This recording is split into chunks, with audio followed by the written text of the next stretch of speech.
All right, let's get to tone here. Here on this Monday, as we are all week. Big Sales, how we doing, sir? Do you understand what I'm saying here, Tone? I'm not ripping Jalen here. I'm talking about two guys that do things. They drive two different cars. One drives a truck, an F-150, and another guy drives a Ferrari. But they still get to the same place. Yeah, they both play the position very differently. I've come to the point, just speaking about Brock Purdy, independent of anybody else, just acknowledging what I've been seeing all year and acknowledging and also coupling that with what I saw last year. The reality is, no matter if we like it or not, and again, this is independent of anyone else, Brock Purdy in the vacuum, he's been executing at a very high level. And we have to acknowledge that. And we have to be real with ourselves about that. Because Brock Purdy is executing on a high level, that doesn't take away from Jalen Hurts. Absolutely not. The reality is Jalen Hurts has to go back in the lab and change the narrative. He did not have a strong 2023 campaign. That's the reality. And I'm a Jalen Hurts guy. And I would choose Jalen Hurts over Brock Purdy because obviously he's an Eagles quarterback, but I think his game is more dynamic. And obviously, if you incorporate the running element, okay, he's a okay. Well, when you incorporate the running, I have to because I have to because incorporate the running. I disagree. I don't believe he's dynamic. Well, here's the thing: it's called football, not pass ball. So the reality is. Did you really think he was as dynamic as he was in 22?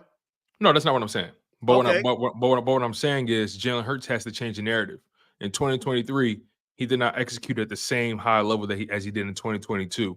If you look at Jalen Hurts' numbers, you'll look at him and say, wow, this guy had a pretty decent season up until you get to the turnovers and you say, okay, what went wrong?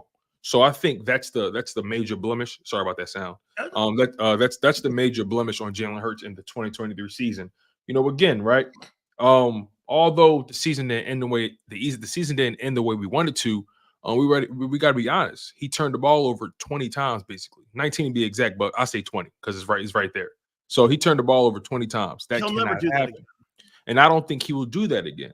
So as of right now, again, I can acknowledge Brock Purdy is executing at a high level and give him credit without taking away from Jalen Hurts. And I don't think that's what you're doing. I think absolutely not. Yeah, I think you're just saying, look. I'm just saying they're two different guys that are doing the same result on getting teams in the winning positions. Yeah. And that it just looks different. And if you're going to call Brock Purdy a game manager, you got to do the same. Both quarterbacks. See, I even hate the term game manager because I despise that. Every quarterback is managing a game. And it's their system. It's the Jalen Hurts Philadelphia Eagles system. They tailored that system to Brock Purdy. Now, I will concede this. Does it look a little like Garoppolo's system? It does. There's a tad bit more checkdowns. So they kind of maybe wobbled it a little bit. I think they learned. I think they realized. Yes. I think Garoppolo protected him more. Yeah. I think Jimmy G. Yes. Yeah, I think everything that they're doing for Brock Purdy, they realized we should have did that for Jimmy G. Yes, sir. But I also believe Brock Purdy is a better decision maker than Jimmy G. That's what I do think. I do too. I don't think you see a lot of footballs being thrown into the middle of the chest. Yeah, of linebackers like you. You still see it, but I think that's inexperience and still not. He's still such a young player that'll improve. But that thing with Garoppolo never improved because you can count on Jimmy Garoppolo throwing the ball to the hands of somebody. And giving them an opportunity at an interception. Yeah, absolutely. So I think both quarterbacks are literally two of the best up and coming quarterbacks that we're going to see. Again, Jalen Hurts has to get back into the lab and change the narrative. And again, people don't get me misconstrued here. I can acknowledge Brock Purdy's excellence while also acknowledging that Jalen Hurts while he also may be an excellent player. I still believe Jalen Hurts has to get back into the lab and change the narrative about what happened this past season because this is the NFL and it's all about what have you done for me lately. And yes, Jalen Hurts did give me 38 total touchdowns. Jalen Hurts he did give me 38 passing, and I believe he also gave me 605 rushing yards. He did give me north of 60 rush attempts that accounted for first downs. He did give me a lot of production, yes, but he also gave me 20 turnovers this past season. So I have to acknowledge all the stats. I can't pick and choose. I think Jalen Hurts will bounce back. I don't think 2023 is who he is. I'm looking forward to seeing what the new quarterback coach, Doug Nussmeier, can do with him because he has a lengthy history of working with quarterbacks, 20 plus years of experience. So overall, congratulations to Brock Purdy for making it to where he is. He's been productive over the past 2 seasons. We got to respect it. And I root for him. Yeah, He's an underdog. And that's another thing too. He's an underdog, seventh round pick. No one had anything. No one was betting on Brock Purdy to be anything in the NFL. He took advantage of his opportunity, and you got to acknowledge that. Same thing with Jalen Hurts, second round pick. You know, he was given the opportunity and he ran with it. Got a $50 million deal out of it. So again, Jalen Hurts, he's the franchise quarterback. You hold those guys to a higher standard, and Jalen Hurts has to come back even better. You know, in the 2024 season because a lot is riding on it. My problem with the offense now is like they're trying to make it a finesse offense. It just looks too finesse to me now because Hurts he's the ultimate fear. You know, and you said something just a couple seconds ago. You know, I think Jalen is in the 2022 position that Lamar was in with all the question marks. And then Lamar this past season, not counting the postseason, obviously. Right. I think he changed that narrative back around again. Do I think that he can have the same bounce back that Lamar can? I do, but I want to see how this whole bee's nest looks. You want to see how it fits. Coaches, you want to see how it fits. Scheme. And I think that's fair to surmise. I think, you know, when you think about all the changes that they've gone through over the past, let's just say the past year. Because how about the last 2 weeks? Yeah, we can do that too. Just over the past few weeks, right? You bring in Kellen Moore, a guy who's smart and who knows what he's doing, but at the same time, you question if it's a fit because of his history with quarterbacks. So I think that's fair to question. And then you bring in Doug Nussmeier, a guy who has 20 plus years of working with quarterbacks on many levels in the football game. He's been attached to many successful programs like Michigan, like Alabama, Fresno State, things like that. Obviously, the Cowboys, the Chargers. He's been all over when it comes to coaching quarterbacks. I know who he is. Right. So, you know, although I don't know if it's a fit, because I can't say it's a fit because we haven't seen them play. Right. Although I can't say that definitively, what I'm optimistic about is the fact that you have a guy who has 20 plus years of working with quarterbacks. I would like to think in those 20 plus years, he's been able to work with more than just a drop back guy, right? I'm pretty sure he worked with dual threat guys, all that kind of stuff too. That's just an assumption on my part. But again, 20 plus years of experience, I feel comfortable with Jalen Hurts walking into a war zone with the general with 20 plus years of experience. You follow me? So, yep, that's where I'm at with him. All right. Let me go to some of the topics here now. Let's have some fun. Let's do it. What about some of the exiting coaches saying that the problem that you had in the building was the communication skills of Sean Desai, and that it became very adversarial to the point where some of the defensive players weren't even speaking to him. Right. He was calling guys out in meetings by saying, we have some players in here who think they know better, and I won't name any names. Mm-hmm. Those were just some of the quotes that were in a team meeting, not a position meeting, a team meeting. And that it got so bad that Nick he wanted to defend him, but the players kind of mutinied on him. Right. And that's why they had no other choice but to go to Patricia, because there was no one else in the building who had that kind of title, and it was kind of a Band-Aid. Doesn't it, Tone, make a little more sense now on why Nick did that? I'm not saying it was right to go to Patricia, but the players were the ones that weren't listening to him. It wasn't that they weren't listening to Nick. They weren't listening to Desai. And you know what? I say this to you.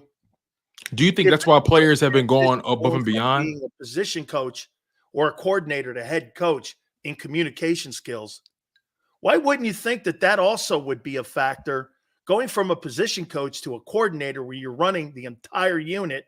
And that wouldn't be as easy as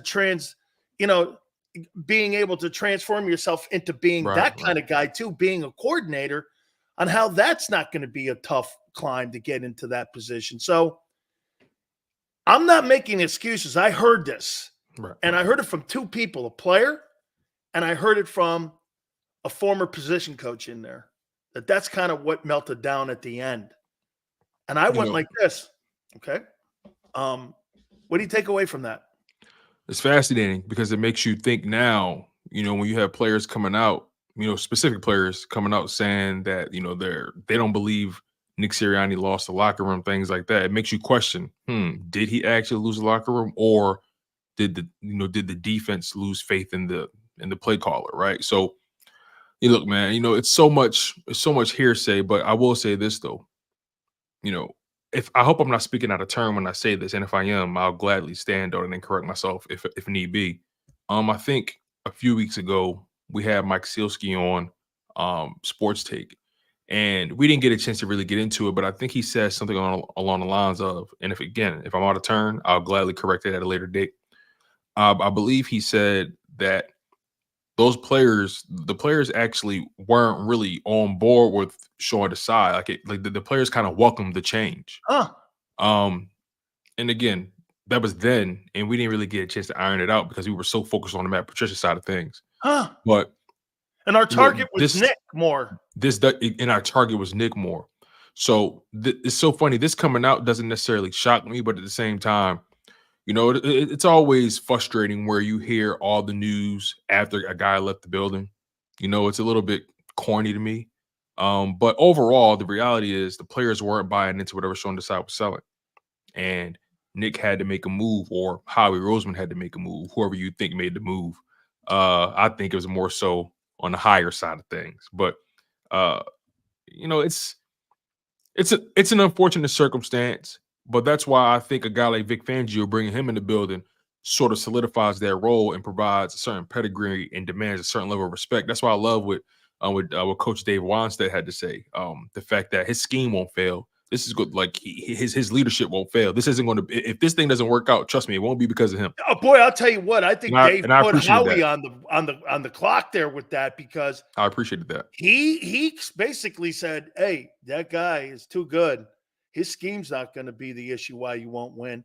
It's going to be because the players can't execute," like you just said. Yeah. That's a big comment. Absolutely. And again, for a guy to last this long in NFL circles when his scheme is being, hijacked by so many different D coordinators, and, for him to still be in the NFL with that fact being out there and he's still reinventing what he's doing, that's the only way you can last in the NFL that long. If everyone hijacks your game plan and now they pretty much know what's coming from you, you have to continue to reinvent yourself. And for him to last this long in the league and have this many opportunities, he has to be doing something right. And I think Coach Wannstedt also said the Miami thing didn't really fit with his personality, I guess. Let's just say that. It wasn't really his cup I heard of tea. He hated it. So, and right, he isn't the first person I heard say something similar. I heard he hated the environment of South Florida, and like he just it's a soft place. Let's be honest. Like not to you. No. Here's the difference, Tone. When I went to school there, and South Florida, I mean, Overtown, Liberty City. Jerome used to tell me this: you better put your Canes uniform on, son. And I was there for a reason, because the only thing wider than me walking through them areas were the lines in the highway. And Jerome would be like this: you better put that jersey on, son, so they know who you are. Because I ain't gonna walk with you everywhere. Yeah, hey, oh, says you Kane. It's all. I'm like, yeah. Wow. And I'll tell you, they cleaned up. Funny. South Beach used to be what you saw in Scarface. Yep. It's funny you say that. You ever seen Cocaine Cowboys? Yeah, Cocaine. Yeah. By the way, one of my dear friends who went to school with me, Billy Corbin, directed that. Billy Corbin is a genius. That Billy documentary Corbin, is who's insane. been on he's been on this program numerous times, by the way. Yeah.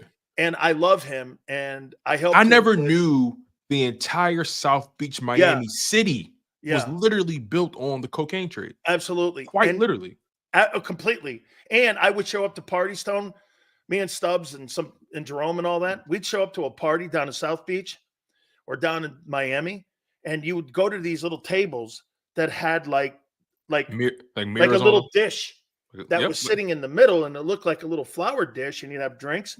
And in the middle of it would be a bar. And I'm going like, what's that? Is that like cheese? The guy goes, dude, that's cocaine. I'm like, what? Yo, live chat. No, we're not going to let that go. He said, is that cheese? Is that cheese? And the guy in Stubbs goes, man, that's cocaine. God. What are you, crazy? And I'm going like this. Hey, man, I go, I'm already a nervous guy. This ain't working for me. Just give me tequila and shots.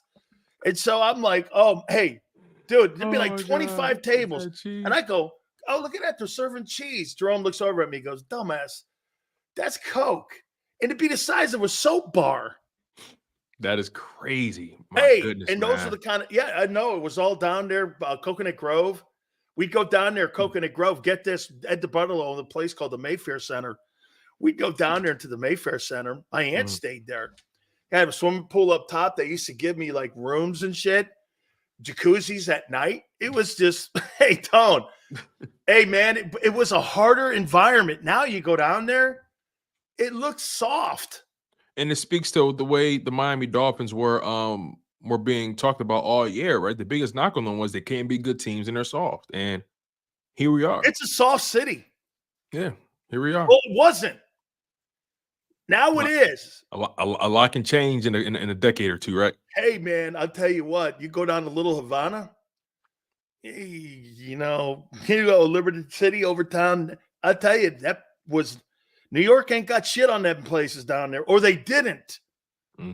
Okay, when I first got down there, Tone, the old Mario boat lift cages were still under I-95, where they put those people in those cages, those Cuban refugees. You could go through 95 on the way down to the John L. Knight Center, where the Canes played, along with the Miami Heat, until they built AAA. You could see the cages still down there where people were held down in there. And you could see where they had all the vatos down there and they hung out. You could see all the Cuban gang symbols that they had under the bridge in 95. It's quite a place to be raised when I went to school there. Florida is a hell of a state, man. That state is like the Wild Wild West, I'll tell you that. Oh, I'll tell you what, man. South Florida was clearly the Wild Wild West. All right, let me get on to this one here. Let's do it. Fletcher Cox is not a $10 million guy. Yeah. Yeah. Can't pay old guys anymore. I was listening to that, to your point earlier, and my mindset has always been this, right? I put it to you this way. I would love to have Fletcher Cox back here because I still believe he's a good player. I would love to have him back. Thank you for saying that. I want him back too. Not at $10 million. Not at the number that he might be looking for, because there's so many things. Market. It's so funny you say that, and I'm glad he won't get that at 34. I'm glad we're here because the current free agent market for DTs. Let's make sure we get that on right here. Defensive tackles. The current free agent market for DTs is saturated with a lot of talented guys, man. And I'm not sure if he's going to get 10 on the open market, at 33 years old. And it doesn't help with the fact that in 2022, the Eagles gave him 14. And in 2023, he settled for 10. So what's the likelihood that the NFL is going to give you more than that when technically your numbers aren't exactly as high as they were the year before? Granted, it's not a big 34 during the year. I can Does find out he become exactly. 34 or did he just turn it? I think he just turned 33. His birthday. Okay. Oh yeah, he just turned 33. He's only 33 and 62 days old. So, he just turned 33 about 2 months ago. I'm not paying $10 million. I'll give you 3.5 with escalators and bonuses to get another 2. So basically, you'll max him out at $6 million. Basically, you'll max him out there. Boy, that's high too. But yes, I'll do 6 because I'll take the other 4, Tone, and allocate it with other deals I'm going to restructure for safeties and linebackers, because you're not going to have a ton of dough. We're going to get into that here in a second. I'm just saying, you've got to find money for quality. You can't keep throwing bad money after bad players. The Eagles have one too many bad contracts, especially in the DB room. I talked about that earlier with Rob. I was saying that one of the things I feel like they need to address almost immediately is those contracts and those contracts in the DB room. Is you can't have James Bradbury and Darius Slay making the money they're making if they're not producing at that level, especially James Bradbury. Again, I think Darius Slay had an okay year. But you can't pay for aging players anymore. It's easy to find a diamond in the pile of shit. You know what I'm saying? You can see it. It's right there. So that's why I look at the Eagles funny when they say, "Oh yeah, Zach Cunningham had this great year," and I'm like, I mean, he was surrounded by guys who sucked. They're compromising themselves with their own comments. Yeah, I think I would love to have Fletcher Cox back, but the number got to make sense for me, and because the Eagles have so many. They have so many holes. If you had 2 or 3 holes, I might live with it. By the way, doesn't that also an indictment on the 9th and the 13th pick and a 3rd round pick that you don't feel comfortable enough to move off of a 33-year-old DT? That's a great point. Doesn't that tell you? Doesn't that make you go, That's a great point. Dude. Look how much money you spent and look how much draft equity you spent. And you're not comfortable yet? Look, you bring up a great point because the reason they drafted Jordan Davis and Jalen Carter was so they can move off of Fletch. So they can move off of the Hargrave contract, right? So they were 1 for 2, right? Think about this. They drafted Jordan Davis so they can move off of Fletcher. Their plan, I'm willing to bet this. I'm willing to bet that their real plan was to move off Fletch, draft JD, and let their 2 starting DTs be JD and Hargrave. And then the following year, once Hargrave, when it was time for Henry up, their plan was to let him go. Hopefully they get a DT. They landed on Jalen Carter, and then those could be their 2 guys. But again, it didn't work out that way. Obviously, Jalen Carter filled in for Hargrave pretty well. He had a slow back end of the season, but he's a rookie. I expect him to get that figured out. Overall, I think they're 1 for 2 in that regard. I think Jordan Davis, his rookie year, disappointed them. Therefore, which is why they had to bring in Ndamukong Suh, why they had to bring in Linval Joseph, right? And why they felt like they needed to bring back Fletcher Cox. So I think this is a situation. I think it's a situation where the Eagles have, and again, I've been looking at their roster over the weekend, and since this is the offseason, I'm trying to figure out what makes sense for them. They have so many holes. They have no depth. They have no depth, and they have no money. So when you think about it from that perspective, as much as I love a Fletcher Cox, as much as I love a lot of these players, they have to make sure they're good 2, 3, 4 years. They have they need, this team is nowhere near as close as people think they are. They're not.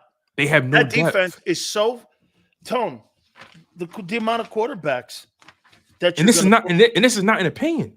This is literally me looking at their roster, looking at the money, and saying, okay, at the wide receiver position, I only see 2 receivers worth a damn. Okay, at the running back position, who do you have? At the tight end position, Dallas Goedert, but he can't stay healthy. Who do you have after that? The O-line, you got Driscoll and Sewell-Opeta, who's ready to re-up this offseason because they don't have a contract. Okay, you got starters, but what's the future with Jason Kelsey? Can Lane Johnson survive another season? He battles injuries here and there. They have a lot of things that they have to figure out, and I didn't even get to the defense yet. I know. I got you here. Let me get to this other one here. The Birds have to look at the safety and linebacker position differently. The last time they drafted a safety in the first round was Lito Shepherd in 2002. And the last time they took a linebacker in the first round was 1979. Lito was a corner. Lito Shepherd was a corner. Okay, he was a corner? Yeah, he was a corner. Then I can't remember. When's the last time they drafted a safety? In the first round? I don't think they ever have. And I mean, somebody correct me, but I don't think I've ever seen in my lifetime them draft a safety in the first round. Okay. I mean, Brian Dawkins linebacker is 1979. Right, and Brian Dawkins was a second-round pick, and that was how long ago? So it's just I believe they do need to revamp their mentality when it comes to those 2 positions in particular. The harder your defense has been getting carved up year after year after year, and you think it's not an issue, that's insanity to me. It doesn't add up. 1979. That's the year before the first Super Bowl they went to. And then on top of that, the kid Robinson from UCLA.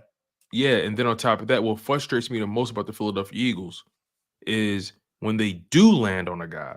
For example, TJ Edwards. I will die on this hill until the end of time. And I don't care what anyone says. And I will not let it go. Because as bad as the linebacker play has been, I can't let go and forget them completely dropping the ball with the TJ Edwards contract negotiations. You didn't even make him an offer. You found him as an undrafted guy. You developed him. They paid in money what they paid those bad players they brought in. The same money they could have paid Edwards with for a surefire thing. And he stays healthy. He doesn't get hurt. And you can help matriculate Nakobe Dean into the defense and give him reps and put him in position to succeed. It would have been a way smoother transition. To find out if he could play or not. Instead, you basically put him in a fire and he was doused in gasoline. Quite literally. He never had a chance. Never had a chance. And I look at Nakobe Dean and I say, I can't even blame him because I can't even judge him. I can't even judge his talent. All I can definitively say about him is he can't stay healthy. That's all I can say. But other than that, when you find a guy like TJ Edwards and he's undrafted and you develop him and you groom him and he develops to a Super Bowl level linebacker. Let's not forget they didn't win the game, but he was good enough to play. He was good enough to play up until that point in the Super Bowl. So you developed a Super Bowl caliber linebacker and you let him walk out the door because you didn't want to give him $6.5 million. Let me do this. Moves in the offseason again. I'm finished with Avonte Maddox. Oh, me too. Me too. Time to move on. 2 years in a row, he missed primarily the whole season. 2.5 in dead cap, 7.1 million. You can get there in cap space. Like I'm not. So like, it offsets itself a bit. I'm done with him. Like I'm sorry. Like I'm not in the business of babysitting guys and just have. Look, I'm not in the business of running an infirmary ward. Right. That's not what the Philadelphia Eagles are. We're trying to win games here. And 2 years in a row, he's been non-playable because of injury. Right. He's missed most of the season 2 years in a row. How can I invest in that? How can I bank on that? Right. This is about two things in the NFL. It always comes down to two things in the league: availability and the money. Simple as that. If you're not, I will pay someone who's available, who's a lesser talent, than someone who's a bigger talent and never there. That's right. It's as simple as that. Absolutely. And Avonte Maddox has not been reliable. And I tell people, anytime you hear an analyst or talk show host using the word, this guy's got great potential, that means he hasn't done it. First of all, with all due respect, Avonte Maddox is how old and what year? Let me make sure. Come on, man. How many years has he been on the Eagles? All right, so the Philadelphia Eagles, here we are. This is Avonte Maddox here. This is the Avonte Maddox salary profile here. So Avonte Maddox, you get $14 million on that releasing of the contract. Is that right? He was drafted in the 4th round. He's 27 years old. He's been in the league for 5 years. They drafted him in 2018. He was a part of that Dallas Goedert draft. Yeah, with Josh Sweat too, right? Yeah, with Josh Sweat. So this is where they are. He's going to be an unrestricted free agent next season. But when I look at the cap hit and I look at the dead cap, if I'm the Eagles, I'm restructuring that and I'm finding a way to get away from it. Yeah, I can't trust him. No, I can't trust him. It's over. That's my mindset. The thing's over. I think we all agree. We're cutting Kevin Byard. Yeah, he's out. He's definitely out. I don't even think that's a debate. Now, my question to you is, let me go here with Reddick. Who do you think has the leverage in the Hassan Reddick conversation? That's a really good question. I heard you talking about that earlier, and I was struggling with it. Let me lay it out. Let me lay the case out. Reddick's going to be 30-something when that contract ends. He's going to be 30, right? Let me lay it out this way to you, because this came out for me on what you told me, that when you said his market value, $15.8 million. Yep. Okay, that's kind of what he makes now. Yep. And that number's not going to continue to go up. It's only going to go down. It's actually, if it's stable and it's, it's going to go down. Right. You can make an argument because the Eagles signed him at $15 million per year. His value has stayed the same throughout the entire length of the contract, which is good, but I don't think that goes up from this point forward. No, I don't either. And I would say this to you. Okay, so I think the Eagles have the leverage here. And real quick, can you break down why you think they have the leverage? Because he would not get $15 million on the open market. I'm not going to pay for a one-trick pony $15 million, who, again, the reason why, I mean, even the Eagles this last year struggled in the second half of the season utilizing his strengths because he doesn't have very many. He has one great skill set. So it's fair to argue, although he has a tremendous pass rush ability, it's fair to argue that he limits you on defense because he's not versatile. He's not a good tackler. And if he doesn't get home, he's useless. And the Eagles didn't get home. And I mean, his 12 sacks meant nothing at the end. When you watch this, do you think Hassan Reddick's 12 sacks meant anything when you had the worst pass defense in the league? It also didn't really mean anything as well when quarterbacks had a month of Sundays to get the ball out of there. Yeah, you're going 76% completion percentage against the Eagles, and you're sitting there going like this. Well, why am I paying $15 million again to him? So he would not get that money on the open market. So what I do is this. I don't want him out of the building, though. Now, if I'm his agent and I retort to you and say, and again, we're just trying to ping pong this to figure it out. If I'm his agent and I say to you, well, my guy has had 4 back-to-back years, double-digit sacks, 2 years with you back-to-back years of double-digit sacks. He's your best pass rusher. You're going to pay him his value. What do you say to that? You're the only person that you're going to be talking with is me that is going to pay you the money you're making right now in the open market. And the only reason you're talking to me right now like this is because you have delivered that. Because at the end of the day, you're not going to get that money in the open market. I'll tell you what we'll do. Go test free agency. We want you back. Call us bluff. Go test free agency and see if you get $18-20 million. Have at it. I would call his bluff because, I mean, fuck, you drafted Nolan Smith. What's up? I mean, you can't keep sitting here throwing money after money when you keep missing on your draft picks. Correct. You see, Nolan Smith in that non-productive year, no production at all.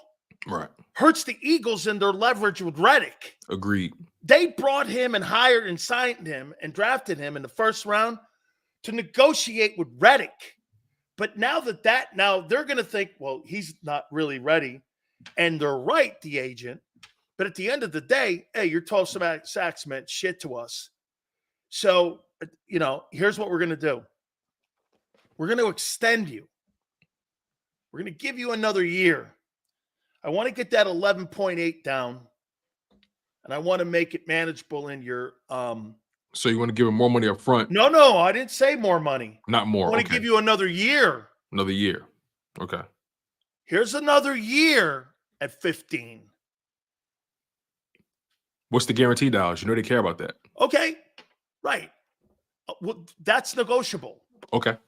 The upfront money, hey, listen, I'm going to put money in your pocket, but I'm not going to pay you more. Now, if does Reddick sit here and go, fuck that? But here I turn around and go like this to you. You're not getting $20 million on the open market. At 30. If you go out and we find your true market value and it comes back, hey, Jesse Bates was the only safety that got a decent deal. The rest of them. One. You know what I'm saying? That's a good point. Okay, so he goes on the open market and the Eagles find out. Don't think of it. He's only been offered $9 million. You were counterproductive to your own negotiations. That's a good point. That's a good point. That's why, when I think about Hassan Reddick and the market value, I'm thinking to myself, all right, He's going to be 30 when this contract ends. He's got to do this I can't. now. Yeah. And this is going to be, in my opinion, this is going to be his last. Excuse me.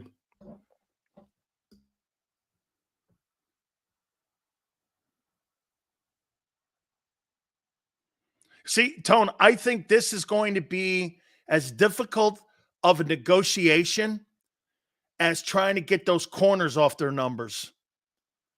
Because Reddick has produced in giving you numbers. But, I mean, maybe you give him a couple extra million, but I need money for me to be able to fill all the holes I have and the depth I need on defense.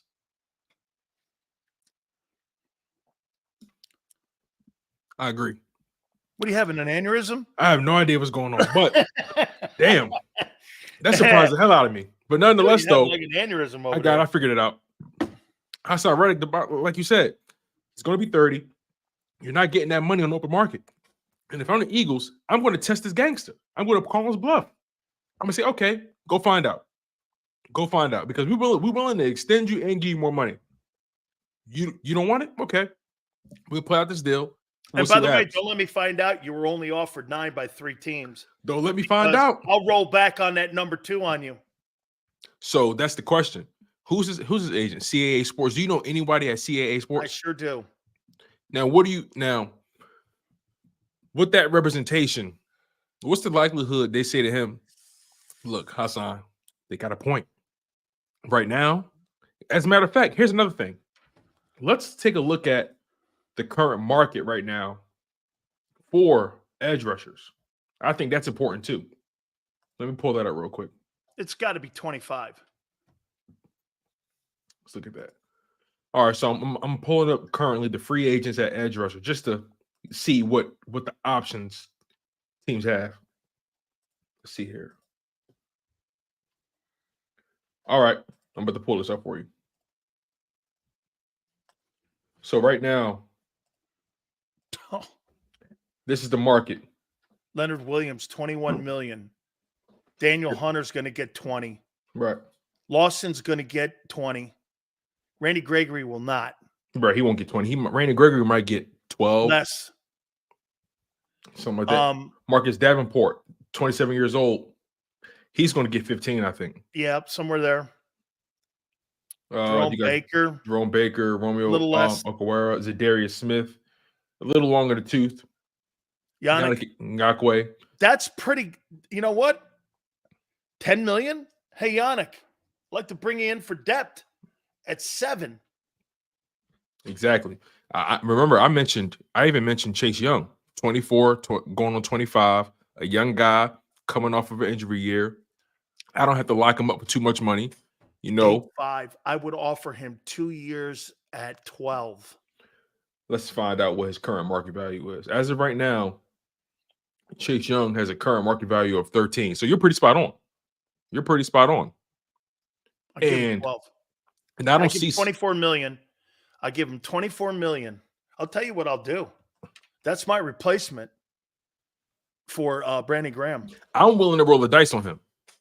I'm honestly willing to roll the dice on Chase Young. Hey, and find out if he still has it. That's my starter for Brandon Graham. And guess what? Because of the situation he's coming out of, and he played in the division. Exactly. I'm willing to say, look, we'll give you 1 year, 13 million, 8 million guaranteed, and let's find out, and we'll extend you after that if everything goes well. Can you stay healthy? See, here's the thing about Chase Young. Here's the leverage or other teams have. He has to prove he can stay healthy for a whole year. He has to prove that. So that's why you only give him a 2-year deal. Exactly. If to get out of it in 2. Exactly. And I'm willing to roll the dice on him. You do though. You know that 22, how all them players did that 1-year deal? Yeah. Because you know what you do? You have the Eagles will have the leverage on negotiations with him. You know why? Dog, you really didn't do shit in San Fran.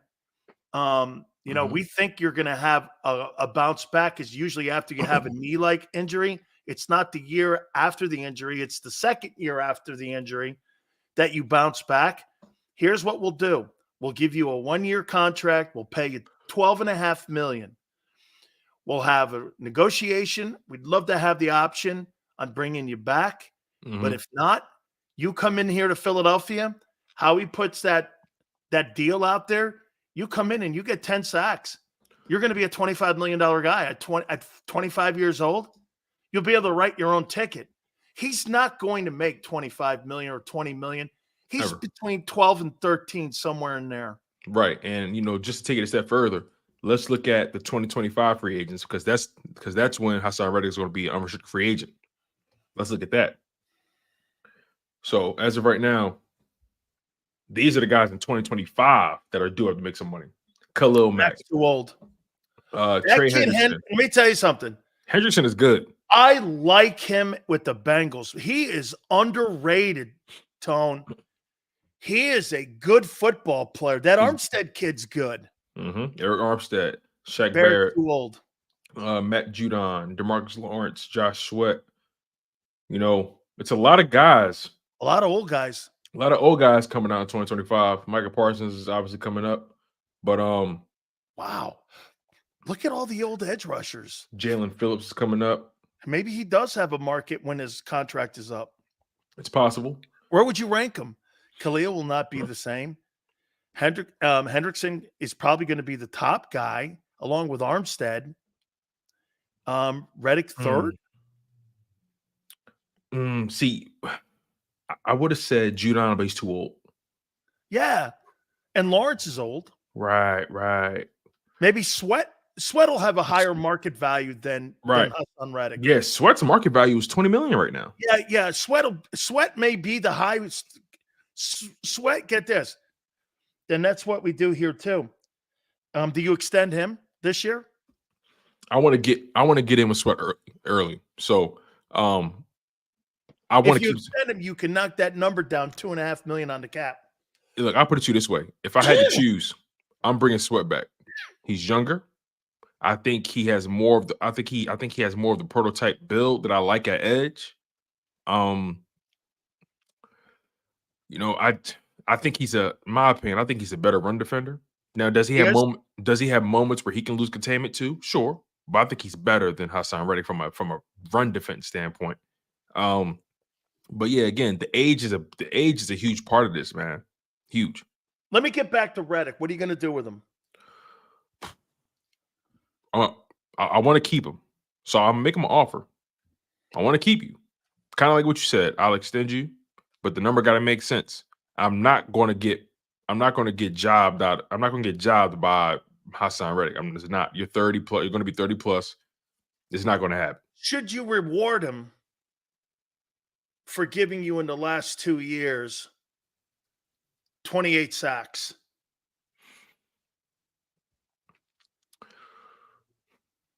I pay for that though. Yes. You know what I mean? I pay for that. But he'll look at it and his agent will go, well, you got us under market value. Well, you should have been a better agent. No, actually, I got you at your current value. Yeah, because you were on two different teams. Granted, you had back-to-back years with double-digit sacks, but they were only 11, 12, sacks. And they got written. So you were a free agent. Right, and you were a free agent, and you guys negotiated that deal, and we got you in here at we actually paid you more than what you got. Right, because let's be honest, some would say the Eagles took a flyer on Hassan Reddick, thinking that he could translate to their side of things. They gave him $45 million over the course of 3 years, averaging $15 million a year. They paid him. That's why, I think it's so interesting when we had these conversations. When they paid Hassan Reddick, I think they paid him based on potential too.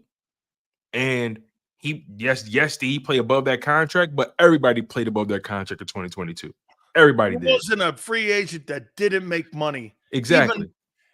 Every guy who was a free agent, Marcus Epps made money. Exactly. So again, I just can't see myself paying him $20 million. I'm not paying him $20 million. I'm not paying him $20 million. If he's not moving off that number, I'm trading him.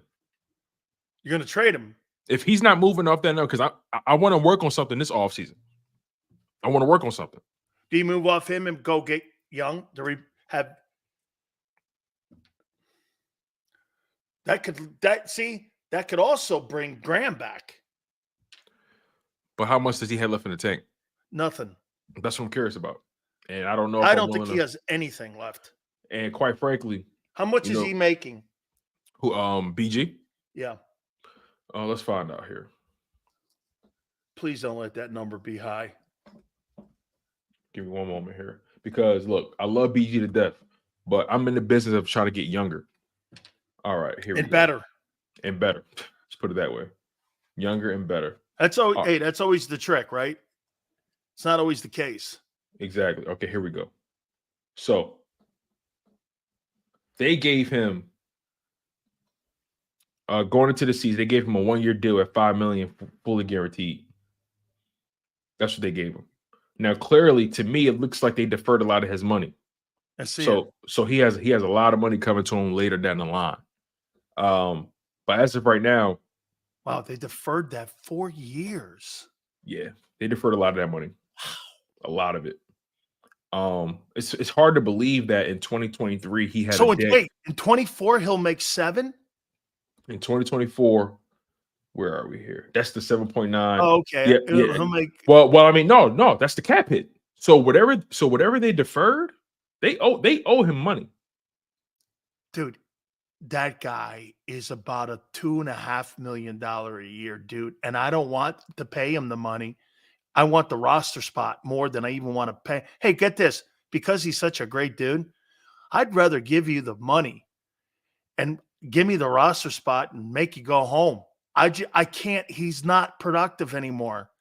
You're throwing that contract right there is throwing bad money after bad production. Yeah, the Eagles can't afford any more bad contracts. I personally believe this offseason it's wasting money. It's huge. This offseason is so huge for the Philadelphia Eagles. They have so many decisions to make. They have so much money they got to move around. Howard Roseman's going to earn that paycheck this offseason. I'm willing to argue this might be his most difficult offseason. Yeah, because guess what he's fighting? The inability to draft well at certain positions and the lack of money for him to be able to maneuver. And the positions that he can't really draft well at, he needs players the most. You know, one last thing here, Tone. Here's some dates on the Eagles schedule that are coming up. So February 11th is tag day. Do you think any of the free agents still tag him? Any free agent out there do you think they'll tag? For the Philadelphia Eagles? Yeah. No. Okay. No, because you got to think about what those franchise tags are. At that point, you're burning money. Yeah, absolutely. You're literally burning money. February 27th through March 4th is the combine. So we're right around the corner here. We're like 25 days out from the combines. They have to get their draft in order here. March 11th through the 13th, I call it legal tampering. This is when teams get the opportunity to talk to some of the free agents that are out there and see what the market value is. Right here, see that March 11th through 13th? I'm telling Hassan Reddick, once you walk out there and check it out. Same thing they did with D. Slay. Same thing they did. Go ahead, find out. Go ahead. Let's find out. March 13th starts the new year of the league. That's when Hurts' contract kicks in, March 13th. And that's when the clock starts. March 13th, $50 million. The clock starts. And now we're going to really find out how good of a GM Howard Roseman is. Yeah. We're going to really find out. Hey, that's like witching day right there for the Eagles. That's a big money day there. Absolutely. March 15th is OTAs. I know. Workout, so I know Hurts can't wait for that check to clear. Oof, man. What a big day that is. April 19th. It's Christmas. Is restricted free agents. I think the only Eagle that's a restricted free agent is Jack Stoll. Does that make sense? Yes, correct. Yes. And okay. Yeah. I don't care about him. I think you like him though. I like him, but he's replaceable. And April 25th through the 27th is the NFL draft. That's kind of what's on the horizon over the next couple weeks here. So you've got to there's no one you're going to tag. What do you think their first 3 picks are going to be? Like position-wise, like not names. Corner, edge, backer. Corner, edge, backer. I could see corner, edge, O-line. That's what I was about to say. I was going to say corner, edge, O-line. I could definitely see them doing that. And drafting a backer maybe in the 4th. Back into the draft, I mean, after the first 3, Then I think you go running back. Then I think you go safety. Mhm. Then I would do safety. And with one of those 6th rounders, maybe package it up. In the 5th round, I draft a quarterback. They're going to have so many young guys in their defense. So many. But I'll say this, though, right? I know this is an uncomfortable proposition. But because this defense was so bad last year, I'm willing to go through the growing pains of a young defense. I am. I know it's. So you're gonna just so you know. I know. Just so you know, when you say that, it's scary. I know. You got Dak. You've got Deshaun Watson, Jordan Love, Joe Burrow, Lamar Jackson, Baker Mayfield, Matthew Stafford, Trevor Lawrence. That you're gonna run into all them young fellas. Yep. I hear you, and you're making perfect sense. But my retort to that is, what other option do they have? They don't have much money to spend. But on the road, you're playing Burrow, Lamar, Baker.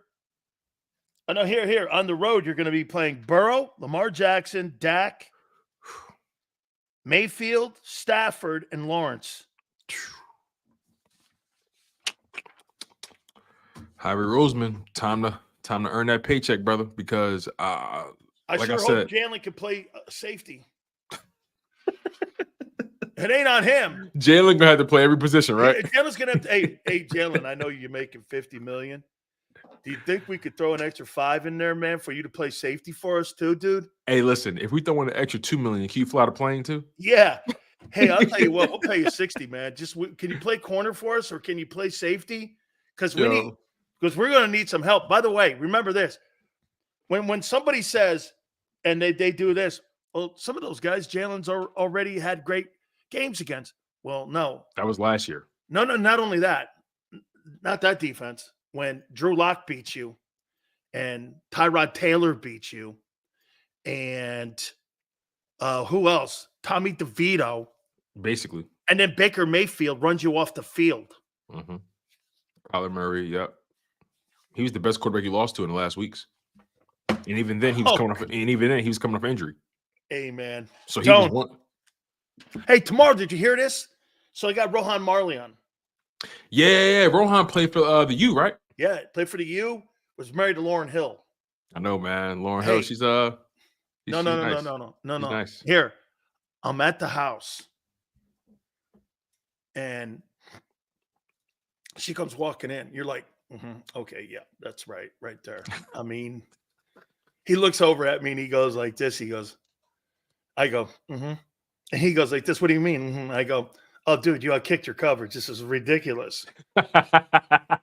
And who's the guy? Who's the guy that was the head of the Fugees? You talking about Wyclef Jean? Yeah. Wyclef was in there. He was there too. Wow, that's crazy. And my wife and I are going like this. Because we love the Fugees. We did, and he played soccer and rugby for Jamaica.